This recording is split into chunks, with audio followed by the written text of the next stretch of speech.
निर्वाचन उन्मादना निर्वाचन स्पंदन ये आम समस्त अभूला ये घोषणा को मो दल तरफ गणतंत्र गोटे छात्र भावे स्वागत करुच्ची। कोटी कोटी लोक समाजर गरीब लोक माने वंचित वर्गर लोक माने एससी एसटी ओबीसी समाजर लोक माने महिला माने दूर दूरांतर लोक माने ये उत्सव रे ये पर्व रे निजको शामिल करिवे। सब राजनीतिक दल मानकु ए अवसर में शुभेच्छा दौची। नागरिक मानक पाकु जीवा प्रसंग भित्तिक जीवा आलोचना हब समालोचना हब प्रचार हब अभिनव उपाय अवलंबन करा जिवो। लोक मानकर पाखरे पारदर्शितार सह निजर कथा को रखिबार गोटे बड़ पर्व एक प्रकार आजिठू जो शेष तिथि इलेक्शन अच्छी 1 जून माने पाखापाखि पूरा ये 2.5 मासर प्रक्रिया देश में जारी रहिबो।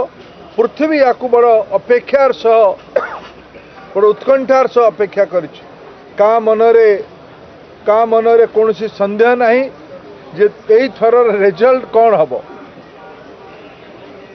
इस बार 400 पार फिर एक बार मोदी सरकार ए गुड़िक आज सूर्य भलिया स्पष्ट चंद्र भलिया स्पष्ट हो सारी किंतु या आम सम्मान करके ये प्रक्रिया रे मु समस्त को सामिल होगापाई निवेदन करुच्ची।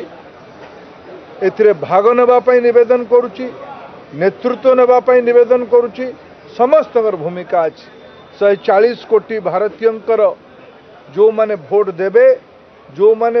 देवे आगामी दिन में समस्ते कारण मु जो कहे निजको गणतंत्र विद्यार्थी बोली मोर हेतु हवा दिन भोट दबार पाखापाखि 10 वर्ष पूर्व मु निर्वाचन को अपेक्षार सह नहीं देखी पाखुर देखी निर्वाचन उन्मादना निर्वाचन स्पंदन ये आम समस्त अभूला।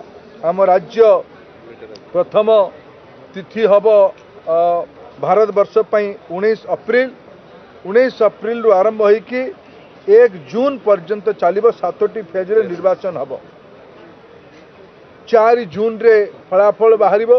अब आम राज्य ओडिशा रे प्रथम फेज रे इलेक्शन मे 13, द्वितीय फेज रे इलेक्शन मे 20, आम राज्य तृतीय फेज रे इलेक्शन मे 25 आउ आम राज्य शेष आउ चतुर्थ फेज रे इलेक्शन 1 जून को हम।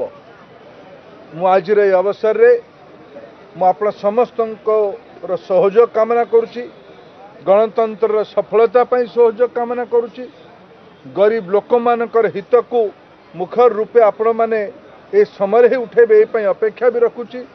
समाजर वंचित निष्पेषित पछुआ वर्गर लोक मानकर एससी एसटी वर्गर लोक मानकर युवक मानकर महिला मानकर कृषक मानकर अपेक्षा को यही समयटा ही प्रकृष्ट समय लोकों पाखे जीवा। सब राजनीतिक दल को एथिरे मु निवेदन करुच्ची एथिरे बढ़ी चढ़ी उन्मादनार सह मर्यादा को रखिकी जो प्रकार विधि आचरण को निर्वाचन आयोग आज आम सामने रखिचंती ताकू समस्ते निज सीमा भितर रहीकि याकू प्रचार रे आमे जीवा। ये वितर्क को जीवा ये आलोचना को जीवा। ये अवसर आपणकर भी सहयोग आवश्यकता अच्छी। धन्यवाद।